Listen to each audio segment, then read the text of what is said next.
Hi friends, welcome to the new video. എല്ലാവർക്കും സുഖമാണെന്ന് വിശ്വസിക്കുന്നു. അപ്പോൾ നമ്മൾ ഇന്ന് പുതിയൊരു സെക്ഷനിലേക്കാണ് കടക്കുന്നത്. ഇന്ന് ജീവശാസ്ത്രത്തിലെ മനുഷ്യ ശരീരത്തിലെ ദഹന വ്യവസ്ഥയെ പറ്റിയാണ് പഠിക്കാൻ പോകുന്നത്. PSC പരീക്ഷകളിൽ പൊതുവായി ചോദിച്ചു വരുന്ന കുറേ ചോദ്യങ്ങളും ഉത്തരങ്ങളും ഒക്കെ ആയിരിക്കും നമ്മൾ ഇന്ന് ഡീറ്റെയിൽഡ് ആയിട്ട് ഡിസ്കസ് ചെയ്യാൻ പോകുന്നത്. ഇപ്പം നമുക്ക് പോകാം. അപ്പം ദഹന വ്യവസ്ഥ എന്ന് പറയുമ്പോൾ അതിൻ്റെ ബേസിക് തൊട്ട് നമ്മൾ അറിഞ്ഞിരിക്കണം, എന്നാലേ ഏത് ക്വസ്റ്റ്യൻ വന്നാലും നമുക്ക് അറ്റൻഡ് ചെയ്യാൻ സാധിക്കത്തുള്ളൂ. നമുക്ക് ആദ്യമായിട്ട് നോക്കാം സസ്യാഹാരി. എന്താണ് ഒരു സസ്യാഹാരി എന്ന് പറഞ്ഞാൽ? സസ്യങ്ങൾ മാത്രം ഭക്ഷിക്കുന്ന ജീവികൾ, ജീവികളെ സസ്യാഹാരി അല്ലെങ്കിൽ സസ്യഭുക്ക് എന്ന് പറയും. ഇംഗ്ലീഷിൽ ഇതിനെ ഹെർബിവോറസ് എന്ന് പറയും. എന്ത് പറയും? ഹെർബിവോർസ് എന്ന് പറയും. അതിന് എക്സാമ്പിളാണ് പശു, ആട്, മുയൽ. ഇതൊക്കെ എന്താണ്? സസ്യഭുക്കുകളാണ്. ഇനി അടുത്തത് മാംസാഹാരി അഥവാ കാർണിവോഴ്സ്. എന്താണ്? മാംസാഹാരി അല്ലെങ്കിൽ കാർണിവോഴ്സ്. മാംസാഹാരം മാത്രം ഭക്ഷിക്കുന്ന ജീവികൾ. അതിന് എക്സാമ്പിൾ ആരൊക്കെയാണ്? സിംഹം, കടുവ, പുലി. ഇതൊക്കെ എന്താണ്? മാംസാഹാരം മാത്രം ഭക്ഷിച്ച് ജീവിക്കുന്ന ജീവികളാണ്. അതുകൊണ്ട് നമ്മൾ അതിനെ മാംസഭുക്ക് അല്ലെങ്കിൽ മാംസാഹാരി എന്ന് പറയുന്നു.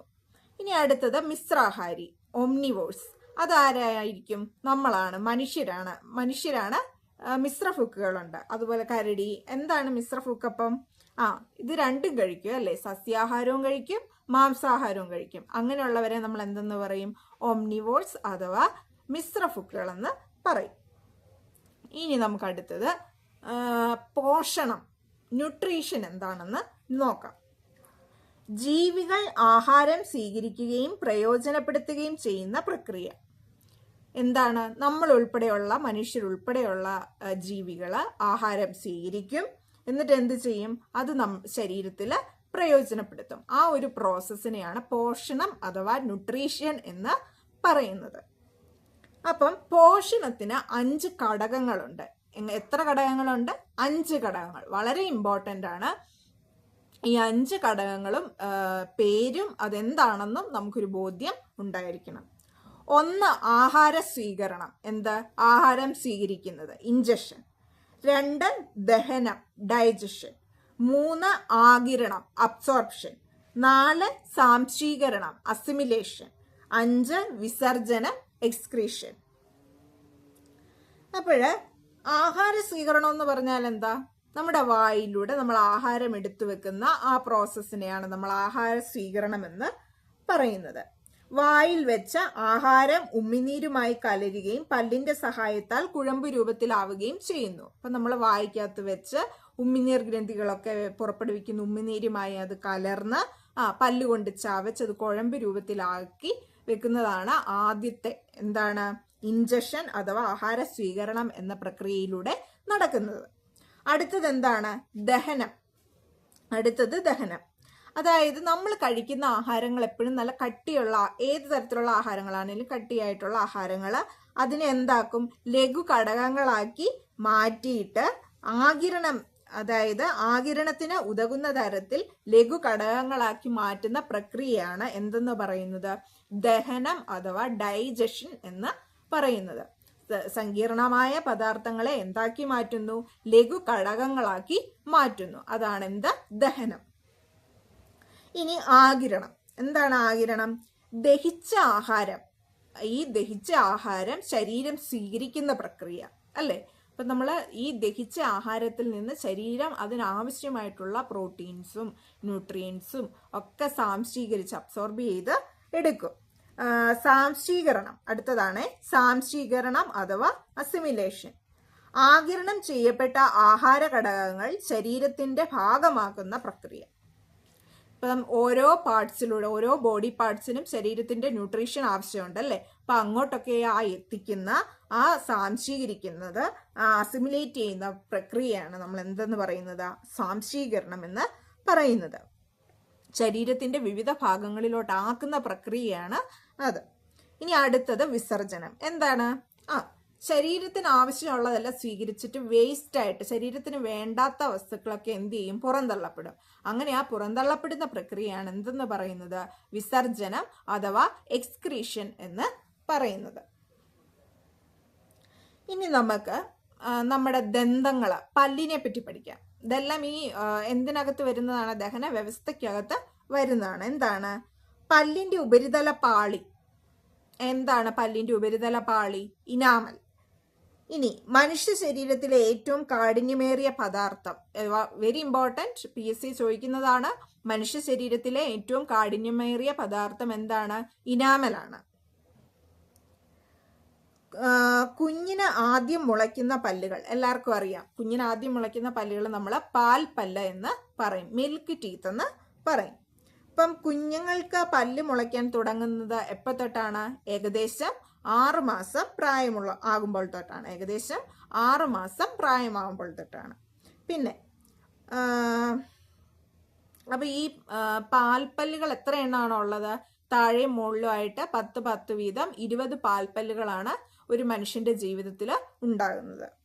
പിന്നെ പാൽപ്പല്ലുകൾ കൊഴിഞ്ഞു പോയതിനു ശേഷം പിന്നീട് മുളയ്ക്കുന്ന പല്ലുകളാണ് സ്ഥിരദന്തങ്ങൾ അഥവാ പെർമനന്റ് ടീത്ത്. ഇതൊക്കെ കേൾക്കുമ്പോൾ സിമ്പിൾ ആയിട്ട് തോന്നുമെങ്കിലും ഇതൊക്കെ ചോദിക്കുന്ന ക്വസ്റ്റ്യൻസ് ആണ്. അതുകൊണ്ട് അതിനെപ്പറ്റി നോക്കി വെക്കുക. ഇനി വ്യത്യസ്ത തരം പല്ലുകൾ, ഇത് ഒരുപാട് തവണ ഈ ദഹന വ്യവസ്ഥയിൽ നിന്ന് ചോദിച്ചിട്ടുള്ളതാണ് വ്യത്യസ്ത തരം പല്ലുകളെ പറ്റി. അപ്പം 4 പല്ലുകളെ പറ്റിയാണ്, 4 തരം പല്ലുകളെ പറ്റിയാണ് ഞാൻ പറയുന്നത്. ആദ്യം അതിന്റെ പേര് പറയാം. ഉളിപ്പല്ല് അഥവാ ഇൻസിസേഴ്സ്. എന്താണ്? ഉളിപ്പല്ല് അഥവാ ഇൻസിസേഴ്സ്. 2 കോമ്പല്ല് അഥവാ കെനൈൻ. 3 അഗ്രചർവണകം അഥവാ പ്രിമോളാസ്. അഗ്രചർവണകം അഥവാ പ്രിമോളാസ്. നെക്സ്റ്റ് വൺ, ലാസ്റ്റ് വൺ, ചർവണകം അഥവാ മോളാഴ്സ്. ചർവണകം അഥവാ മോളാഴ്സ്. ഇനി ഇതിന്റെ ഫംഗ്ഷനും ഇത് എത്ര എണ്ണം ഉണ്ടെന്നും നമ്മൾ അറിഞ്ഞിരിക്കണം. വളരെ ഇമ്പോർട്ടൻ്റ് ആണ്. ഇതിന്റെ ഫംഗ്ഷനും ഇത് എത്ര എണ്ണം ഉണ്ടെന്നും നമ്മൾ അറിഞ്ഞിരിക്കണം. ഉളിപ്പല്ല് ആഹാര വസ്തുക്കള് കടിച്ചു മുറിക്കാനാണ് സഹായിക്കുന്നത്. ഉളിപ്പല്ല് ആഹാര വസ്തുക്കൾ എന്ത് ചെയ്യാനാണ് സഹായിക്കുന്നത്? കടിച്ചു മുറിക്കാൻ സഹായിക്കുന്നു. അപ്പം ഇൻസിസേഴ്സ് എന്നല്ലേ പറഞ്ഞത്? അപ്പൊ ഇൻസിസേഴ്സ് എന്ന് ഓർക്കുമ്പം സിസേഴ്സ് എന്ന് ഓർക്കുക. എന്താണ്? സിസേഴ്സ്. സിസേഴ്സ് എന്താ? മുറിക്കാൻ ഉപയോഗിക്കുന്നത് എന്ന് ഓർക്കുക. അപ്പം കടിച്ചു മുറിക്കാൻ സിസേഴ്സ്, ഇൻസിസേഴ്സ്, ഉളിപ്പല്ല് എന്ന് ഓർത്ത് വെക്കുക. ഇത് മുഴുവനായിട്ട് ഉളിപ്പല്ല് 8 എണ്ണമാണുള്ളത്. അത്ര ഓർത്ത് വെച്ചാൽ മതി. മുഴുവനായിട്ട് ഉളിപ്പല്ല് എത്ര എണ്ണം ഉണ്ട്? 8 എണ്ണം ഉണ്ട്. അടുത്തത് കോമ്പല്ല് അഥവാ കെനൈൻ. എന്താണ്? കോമ്പല്ല് അഥവാ കെനൈൻ. അതെന്തിനാണ്? കടിച്ചു കീറാൻ സഹായിക്കുന്നു. എന്താണ്? ആഹാര വസ്തുക്കളെ കടിച്ചു കീറാനായിട്ട് സഹായിക്കുന്നു. ആദ്യം പറഞ്ഞ ഉളിപ്പല്ല് കടിച്ചു മുറിക്കാൻ, രണ്ടാമത് പറഞ്ഞ കോമ്പല്ല് എന്ത്? കടിച്ചു കീറാൻ. അതങ്ങനെ തന്നെ ഓർത്ത് വെക്കുക. കടിച്ചു കീറാൻ കഴിയും എന്നോർത്ത് വെച്ചാൽ ക്യാൻ, കഴിയും. അപ്പൊ കടിച്ചു കീറാൻ കഴിയും, ക്യാൻ, കെനൈൻ എന്നോർത്ത് വെച്ചാല് കോമ്പല്ല് എന്ന് നമുക്ക് കണക്ട് ചെയ്യാനായിട്ട് സാധിക്കും. ഇത് മുഴുവനായിട്ട് 4 പല്ലുകളാണ് ഉള്ളത്. ഓർത്തെടുക്കുക. ഉളിപ്പല്ല് എത്ര എണ്ണമായിരുന്നു? 8. കോമ്പല്ല് അതിന്റെ പകുതി 4.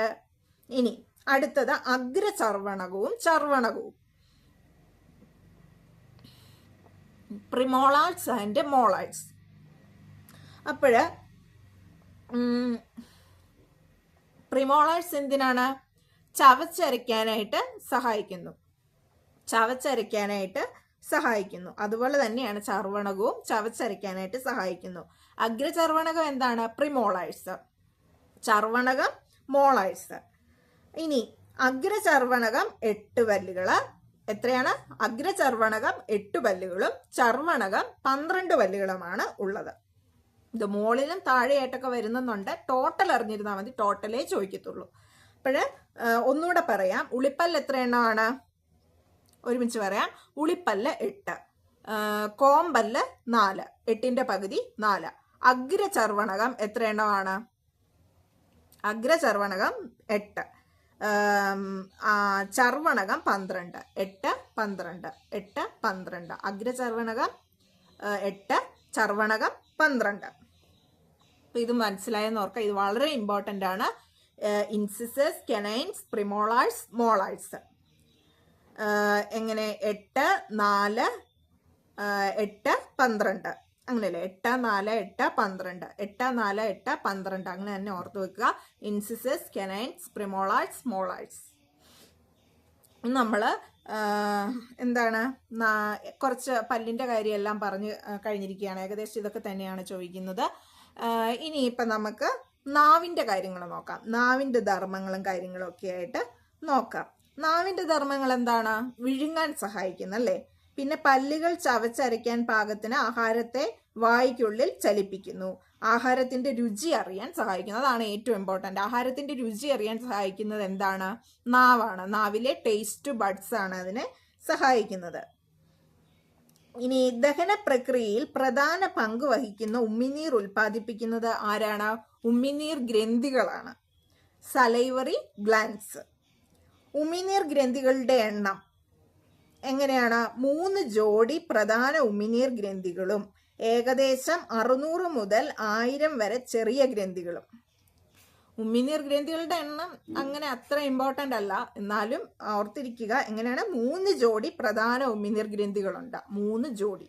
പിന്നെ പറയുന്നു ഏകദേശം 600 മുതൽ 1000 വരെ ചെറിയ ഉമിനീർ ഗ്രന്ഥികളും. അപ്പൊ ആ കാര്യങ്ങളെല്ലാം കഴിഞ്ഞു. ഇനിയിപ്പോൾ എന്താണ്? ആഹാരം അന്നപദത്തിൽ നിന്ന് എങ്ങോട്ടാണ് പോകുന്നത്? ആമാശയത്തിലേക്കാണ് പോകുന്നത്. നമുക്കതൊന്ന് ചെറുതായിട്ട് നോക്കാം. വായ്ക്കുള്ളിൽ വെച്ച് ചവച്ചരയ്ക്കപ്പെട്ട ആഹാരം അന്നനാളത്തിലൂടെ ആമാശയത്തിൽ എത്തുന്നു. അന്നനാളത്തിലൂടെ എങ്ങോട്ട് എത്തുന്നു? ആമാശയത്തിൽ എത്തുന്നു. എവിടെ? വായിൽ വെച്ച് ചവച്ചരയ്ക്കപ്പെട്ടത് അന്നനാളത്തിൽ എത്തുന്നു, ആമാശയത്തിൽ എത്തുന്നു. പിന്നെ വായയുടെ തുടർച്ചയായ പേശി നിർമ്മിതമായ ഭാഗം ഫാരിൻസ്, ഗ്രസനി എന്ന് മലയാളത്തിൽ പറയും. ഫാരിൻസ് എന്നാണ് എല്ലാവരും കേട്ടിരിക്കുന്നതെങ്കിലും അതിൻ്റെ മലയാളം ഓർത്തു വെക്കുക, ഗ്രസനി. ആഹാരവും വായുവും കടന്നു പോകുന്ന പൊതുവായ ഭാഗമാണ് ഗ്രസനി. ആഹാരവും വായുവും എന്തൊക്കെയാ പോകുന്നത്? ആഹാരവും വായുവും പൊതുവായി കടന്നു പോകുന്ന ഭാഗമാണ് ഗ്രസനി. ഇനി ആഹാരത്തെ ആമാശയത്തിലെത്തിക്കാൻ സഹായിക്കുന്ന അന്നനാള ഭിത്തിയുടെ തരംഗരൂപത്തിലുള്ള ചലനം ഇമ്പോർട്ടൻ്റ് ആണ്. പെരിസ്റ്റാൾസിസ് എന്നാണ് അതിന് പറയുന്നത്. എന്താണ്? ആഹാരത്തെ ആമാശയത്തിൽ എത്തിക്കാൻ ഒരു മൂവ്മെന്റ് നടക്കും. നമ്മുടെ സ്റ്റൊമക്കായിട്ട് ഒരു മൂവ്മെന്റ് നടക്കും. അത് എന്താണ്? ആമാശയത്തിലേക്ക് എത്തിക്കാൻ നടക്കുന്ന തരംഗരൂപത്തിലുള്ള ചലനമുണ്ട്. അതിന് പറയുന്ന പേരാണ് പെരിസ്റ്റാൾസിസ്. എന്താണ് പേര്? പെരിസ്റ്റാൾസിസ്. ഇമ്പോർട്ടൻ്റ് ആണ്. ഇനി ദഹനം പൂർത്തിയാക്കാൻ എടുക്കുന്ന സമയം ഇമ്പോർട്ടൻ്റ് ആണ്. എത്രയായിരിക്കും? 4-5 മണിക്കൂർ. 4-5 മണിക്കൂറാണ് ദഹനം പൂർത്തിയാകാനായിട്ട് എടുക്കുന്ന സമയം. ആമാശയ ഭിത്തിയിലെ ഗ്രന്ഥികൾ ഉൽപ്പാദിപ്പിക്കുന്ന ദഹനരസം. ആമാശയ ഭിത്തിയിലെ ഗ്രന്ഥികൾ ഉൽപ്പാദിപ്പിക്കുന്ന ദഹനരസം ഏതാണ്? ആമാശയരസം എന്നതിന് പറയും. എന്തെന്നാ പറയുന്നത്? ആമാശയരസം എന്ന് പറയുന്നു. ആമാശയ ഭിത്തി ഉൽപ്പാദിപ്പിക്കുന്ന ആസിഡ് ഉണ്ട്, PYQ ആണ്. പ്രീവിയസ് ഇയർ ക്വസ്റ്റ്യൻ ആണ്. ആമാശയ ഭിത്തി ഉൽപ്പാദിപ്പിക്കുന്ന ആസിഡ് ഹൈഡ്രോക്ലോറിക് ആസിഡ്. എന്താണ്? Hydrochloric acid. മറക്കരുത്, PYQ ആണ്, ചോദിക്കും. ആമാശയ ഭിത്തി ഉൽപ്പാദിപ്പിക്കുന്ന ആസിഡ് ഹൈഡ്രോക്ലോറിക് ആസിഡ്. ഇനി എന്താണ് അടുത്ത ഭാഗം? ചെറുകുടൽ, സ്മോൾ ഇൻറ്റസ്റ്റൈൻ. മനുഷ്യന്റെ ചെറുകുടലിന്റെ നീളം എത്രയാണ്? 5 മുതൽ 6 മീറ്റർ വരെ. മനുഷ്യന്റെ ചെറുകുടലിന്റെ നീളം 5 മുതൽ 6 മീറ്റർ വരെ. ദഹനം പൂർത്തിയാകാൻ എടുക്കുന്ന സമയം എത്രയാ? 4-5 മണിക്കൂർ. ചെറുകുടലിന്റെ നീളം എത്രയാ? 5 മുതൽ 6 മീറ്റർ വരെ. അങ്ങനെ കണക്ട് ചെയ്ത് പഠിച്ചാൽ പെട്ടെന്ന് കിട്ടും കേട്ടോ. 4 to 5 മണിക്കൂർ, അവർ 5 to 6 മീറ്റർ. അങ്ങനെ പോഷണത്തിന്റെ 2ാം ഘട്ടമായ ദഹനം പൂർത്തിയാകുന്ന ഭാഗം, വെരി ഇമ്പോർട്ടൻറ്റ്. ദഹനം പൂർത്തിയാകുന്ന ഭാഗം ചെറുകുടൽ. തെറ്റിപ്പോകരുത്, വൻകുടലല്ല. ദഹനം പൂർത്തിയാകുന്ന ഭാഗം ചെറുകുടലാണ്. എന്താണ്? ചെറുകുടൽ, സ്മോൾ ഇൻറ്റസ്റ്റൈൻ. പോഷക ഘടകങ്ങളുടെ ആഗിരണം നടക്കുന്ന ഭാഗവും ചെറുകുടലാണ്. പോഷക ഘടകങ്ങളുടെ ആഗിരണം നടക്കുന്ന ഭാഗവും ചെറുകുടലാണ്. അപ്പൊ എത്ര കാര്യങ്ങൾ നമ്മൾ ചെറുകുടലിനെ പറ്റി, സ്മോൾ ഇൻറ്റസ്റ്റൈനെ പറ്റി പഠിച്ചു? 3 കാര്യങ്ങൾ. മനുഷ്യന്റെ ചെറുകുടലിന്റെ നീളം 5 മുതൽ 6 മീറ്റർ വരെ. പോഷണത്തിന്റെ രണ്ടാം ഘട്ടമായ ദഹനം പൂർത്തിയാകുന്ന ഭാഗം ചെറുകുടൽ. പോഷക ഘടകങ്ങളുടെ ആഗിരണം നടക്കുന്ന ഭാഗം ചെറുകുടൽ. ഇനി നമുക്ക് വൻകുടലിനെ പറ്റിയും കൂടെ പഠിച്ച് ക്ലാസ് അവസാനിപ്പിക്കാം. വൻകുടൽ അഥവാ ലാർജ് ഇൻറ്റസ്റ്റൈൻ ദഹിച്ച ആഹാര പദാർത്ഥങ്ങളിൽ നിന്ന് പോഷക ഘടകങ്ങളുടെ ആഗിരണത്തിന് ശേഷമുള്ള അവശിഷ്ടങ്ങളാണ് വൻകുടലിലേക്ക് നീങ്ങുന്നത്.